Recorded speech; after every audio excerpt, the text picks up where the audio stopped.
जय हिंद सभी को। तो आज हम 29 तारीख की पहले शिफ्ट के जो क्वेश्चन देखेंगे। तो स्टार्ट करते हैं।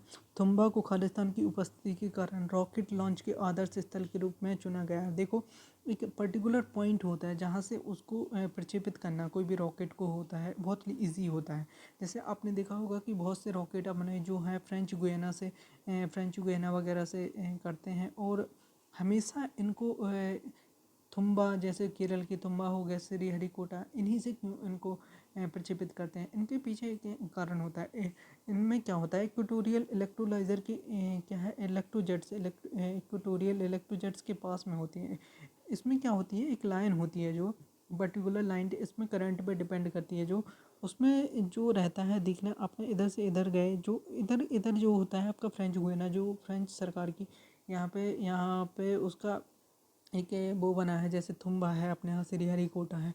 तो इस इधर क्या है, फ्रेंच गुयाना का सबसे मेन पॉइंट यहाँ पे बहुत ही इजी तरीके से आप प्रक्षेपित कर सकते हैं। तो इसलिए एक पॉइंट जो होता है, और इधर से लगा के आपके जितने भी पॉइंट हैं वहाँ पर आपको इजीली होगा यहाँ से आपको प्रक्षेपित करना। कोई भी चीज़ हो तो यहाँ से यहाँ तक, तो इसके बीच में आपका ये तुम्बा आता है। इसलिए यहाँ पे क्या बोलते हैं इसको, इसलिए इजी होता है। इसलिए क्या पूछा गया, तुम्बा को खालिस्तान की उपस्थिति इलेक्टोरियल इलेक्ट्रोजेट्स के कारण। इक्वेटोरियल होता है, इक्वेटर होती है, इक्वेटर क्या बोलती है, भूमध्य सागर। इक्वेटोरियल इलेक्ट्रोजेट्स की उपस्थिति के कारण ही रॉकेट लॉन्च के लिए आदर्श स्थल के रूप में माना जाता है। ठीक।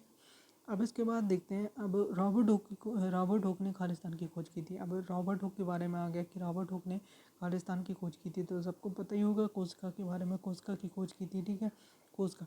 अब तो कोस्का की खोज की थी। अब कोस्का का सिद्धांत किसने दिया था, स्लाइडन और सॉन ने दिया था। कोस्का सिद्धांत अलग है और कोस्का की खोज अलग है। ठीक है। अब प्रोटोप्लाज्म की बात करते हैं। प्रोटोप्लाज्म को अब हिंदी और इंग्लिश वाले, हिंदी मीडियम वालों के लिए थोड़ा कन्फ्यूज़न हो जाता है, तो प्रोटोप्लाज्म कहा जाता है। ठीक है। अब प्रोटोप्लाज्म कितनी चीज़ों से मिलकर बना होता है, इसको क्या बोलते हैं, जीव द्रव्य बोलते हैं। क्या बोलते हैं, जीव द्रव्य बोलते हैं। ठीक है। अब जीव द्रव्य बोलते हैं इसको। जीव द्रव्य या प्रोटोप्लाज्म कौन कौन सी चीज़ों से बना होता है। ये साइटोप्लाज्म से बना होता है, साइटोप्लाज्म से बना होता है, साइटोप्लाज्म से बना होता है, और प्लस न्यूरोप्लाज्म से बना होता है। ठीक है। तो जीव द्रव्य और केंद्रक द्रव्य, जीव द्रव्य और केंद्रक द्रव्य से मिलकर जो बना होता है उसे प्रोटोप्लाज्म या जीव द्रव्य कहा जाता है।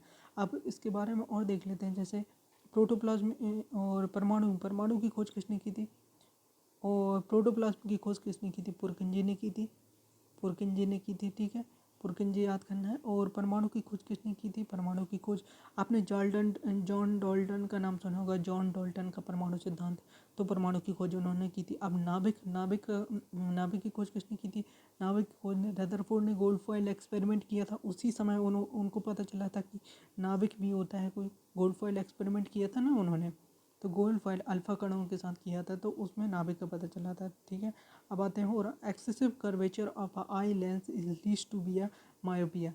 मतलब कहने का मतलब जो है कि जो लेंस है आपका, नॉर्मल लेंस मान लो ये है, तो आपका लेंस का जो कर्वेचर है और जो रेडियस है, यानी मतलब इसकी रेडियस यानी मोटा हो जाना है इसका।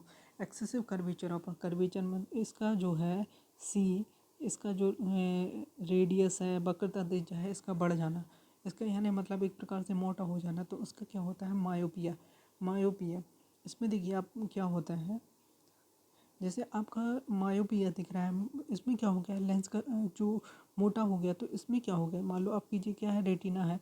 तो इसमें पहले क्या होता था, पहले आपको साफ साफ दिखाई दे देता था। इसके बाद इसमें जो बनता था आपका प्रतिबिंब कहाँ पे बनता था, रेटिना पे बनता था। अब रेटिना पे ना बन के, रेटिना से थोड़ा सा आगे, रेटिना पे ना बन के थोड़ा सा आगे देखिए अब, जैसे रेटिना पे ना बन के कहाँ बन रहा है, तो थोड़ा सा आगे बन रहा है। पहले कहाँ पे बन रहा था, यहाँ पे बन रहा था। तो इसके कारण से क्या होता है, मायोपिया, मतलब मेरे पिया, पास का तो दिखता है। मेरे पिया को जब आपको प्यार होता है तो मेरे पिया यानी मतलब आपको पास की चीज़ें दिखती हैं, दूर की चीज़ें नहीं दिखती हैं। जैसे आपको स्टडी नहीं दिखेगी, आपका फ्यूचर नहीं दिखेगा, दूर की चीज़ें, लेकिन आपको पास की चीज़ें दिखेंगी, आपको सुख दिखेगा, आपको अच्छा टाइम व्यतीत करने के लिए। तो ये पास की चीज़ें हैं, यानी मतलब मायोपिया, निकट दृष्टि दोष, यानी आपको निकट का तो दिख रहा है लेकिन आपका दूर का नहीं दिख रहा है। अब और आगे आते हैं। ठीक है। अब केंद्रीय पर्यावरण, वन और जलवायु परिवहन मंत्री द्वारा सामाजिक आंदोलन स्टार्ट किया गया था। पहले स्टार्ट किया गया था बहुत 2018 के समथिंग किया गया था, तो इसको आप याद कर सकते हैं। वैसे ग्रीन गुड डीड्स स्टार्ट किया था इन्होंने। केंद्रीय पर्यावरण वन और जलवायु परिवर्तन मंत्री हैं जो, तो उन्होंने ग्रीन गुड डीड्स के स्टार्ट किया था। अब इसके बाद देखते हैं ग्रीन गुड डीड्स कैसे संबंधित है। ये नागरिक अभियान ग्रीन गुड डीड्स ऊर्जा संरक्षण से संबंधित है। जल संरक्षण यानी मतलब कोई भी चीज़ का दुरुपयोग ना करना, वृक्षारोपण करना, पुनः चक्रण करना और ये सब चीज़ें हैं। तो जिससे अभियान से जिससे क्या है, एक अच्छा वातावरण डेवलप कर सकें अपन, तो उसके लिए किया गया था ग्रीन गुड डीड्स। अब आते हैं पितरस खालिस्तान द्वारा स्थापित होता है। पितरस आपको पता ही होगा यकृत से स्थापित होता है। पितरस किससे स्थापित होता है? यकृत से स्थापित होता है। अब पितरस की बात करें तो पितरस का जो पीएच वैल्यू कितनी होती है? क्षारीय होता है और इसकी पीएच वैल्यू होती है 7.7। याद रखना है आपको। पितरस कहाँ से? यकृत से तो बनता है। पितरस जो है यकृत से तो बनता है, लेकिन पित्ताशय में जाके स्टोर होता है। जैसे आपको बता दें, देखो इसमें आप देखो, जो पित्त है वो लीवर से बनेगा, लेकिन आपको गोल ब्लैडर दिख रहा होगा, पित्ताशय। इसको बोलते हैं पित्ताशय। पित्ताशय हिंदी में पित्ताशय बोलते हैं। तो ये पित्ताशय है और ये लीवर है, यहाँ से बनेगा और इधर से आपका इधर जाके स्टोर हो जाएगा। इसमें क्या होगा, जैसे ही आपका एसिडिक जब फूड आता है तो उसको क्षारीय में बनाता है, क्योंकि इसके बाद जो पैनक्रियास काम करेगा, तो उसके बाद जो पैनक्रियास वगैरह काम करने के लिए वो क्षारीय में बना देता है उसको। ठीक है, आपका इतना हो गया है। अब इसके बाद आगे देखते हैं। और हाँ, अग्नाशय हो गया, पित्ताशय हो गया। पित्ताशय के बारे में पता ही है आपको। अग्नाशय भी आपको पता है। ठीक है, अब निम्नलिखित में से किस रक्त समूह वाले को सार्वभौमिक प्राप्तकर्ता माना जाता है?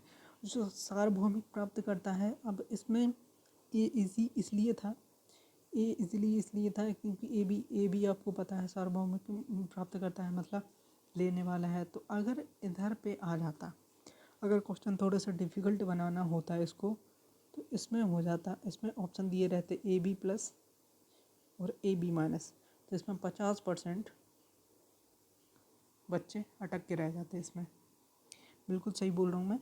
तो इसमें जो आंसर है ए बी पॉजिटिव।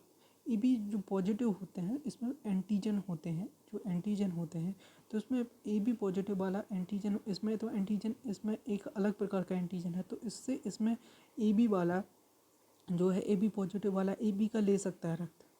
लेकिन जो है ए बी पॉजिटिव जिसमें एंटीजन बने हैं, तो इसमें अगर इसको देंगे तो इसमें एक अलग प्रकार की एंटीबॉडी बनेगा और यह खतरनाक हो जाएगा, जैसे थक्का बन जाएगा और वह काम का नहीं रहता। इसलिए ए बी पॉजिटिव को क्या कहा जाता है? सार्वभौमिक प्राप्तकर्ता कहा जाता है। ओ नेगेटिव को क्या कहा जाता है? सार्वभौमिक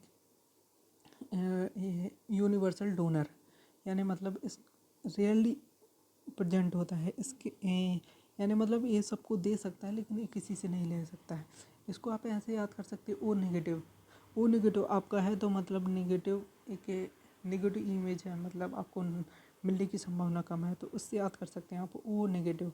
और ओ पॉजिटिव से याद कर सकते हैं पॉजिटिव, मतलब तो मिल ही जाएगा आपको, तो पॉजिटिव ईजिली मिल जाएगा, सभी से ले सकते हो। तो पॉजिटिव एक प्रकार से पॉजिटिव साइन है, और एक नेगेटिव ओ नेगेटिव मतलब आपको बहुत कम रेयर कंडीशन में, तो ऐसे आप ट्रिक से याद कर सकते हैं। अब चंद्रयान 2 की बात करते हैं, तो चंद्रयान 2 को लॉन्च करने के लिए किसी यंत्र का प्रयोग किया गया था? GSLV M3 M1। GSLV M3 को बाहुबली भी बोला जाता है, और इसको एक फैट बॉय भी बोला जाता है, और बाहुबली भी बोला जाता है। GSLV क्या होते हैं? GSLV जियो सिंक्रोनस सैटेलाइट लॉन्च व्हीकल होता है। जियो सिंक्रोनस सैटेलाइट लॉन्च व्हीकल, या फिर इसको जियो स्टेशनरी सैटेलाइट लॉन्च व्हीकल भी कहा जाता है। ये किस पे काम करते हैं? क्रायोजेनिक। इसमें 3 प्रकार के वो रहते हैं, ईंधन का उपयोग किया जाता है। 3 प्रकार के ईंधन। सबसे पहले नीचे जो रहता है उसमें ठोस रहता है, फिर उसके बाद द्रव का उपयोग किया जाता है कुछ ऊपर तक, और सबसे ऊपर जो रहता है, सबसे ज़्यादा ऊपर जो यूज किया जाता है वो रहता है क्रायोजेनिक मतलब होता है निम्न ताप पर। निम्न ताप में इसमें क्या किया जाता है? Hydrogen gas, liquid hydrogen gas की यूज होती है और ऑक्सीजन गैस हो जाती है। इससे ये क्या कराते हैं? ईंधन का काम करता है। ये ईंधन का काम करता है। और क्रायोजेनिक कंडीशन में होते हैं, मतलब एक यह 0 डिग्री सेल्सियस से बहुत कम डिग्री सेल्सियस तापमान तक काम करते हैं। 0 डिग्री सेल्सियस से -150 डिग्री सेल्सियस को मेनली क्रायोजेनिक स्टेज कहा जाता है, और उससे कम भी बहुत सारे रहते हैं। तो चंद्रयान-2 के बारे में, चंद्रयान-2 के बारे में, और चंद्रयान-1 कब हुआ था, मैंने आपको एक इसके पहले ही वाले सितंबर बताया था। अक्टूबर 2008 में किया गया था इसको। चंद्रयान-2 के लैंड वो उसका नाम क्या था, PSLV किससे भेजा गया था, PSLV C11 से भेजा गया था इसको, PSLV C11 से भेजा गया था। और इसके आप चंद्रयान-2 के जो है लैंडर का नाम क्या था, ये बहुत ज़्यादा पूछा गया है और पूछा जाएगा। लैंडर का नाम था विक्रम, और लैंडर और प्रज्ञान इसके उसका नाम था, अभी याद नहीं आ रहा, लेकिन विक्रम इसके लैंडर का नाम था, और प्रज्ञान इसके रोवर का नाम था। ठीक है, तो इतने ही क्वेश्चन पूछे गए थे। 7-8 क्वेश्चन रहे होंगे एक शिफ्ट में। तो थैंक यू। अगर आपको अच्छा लगा हो तो चैनल को सब्सक्राइब कर देना, वीडियो को लाइक कर देना। Thank you.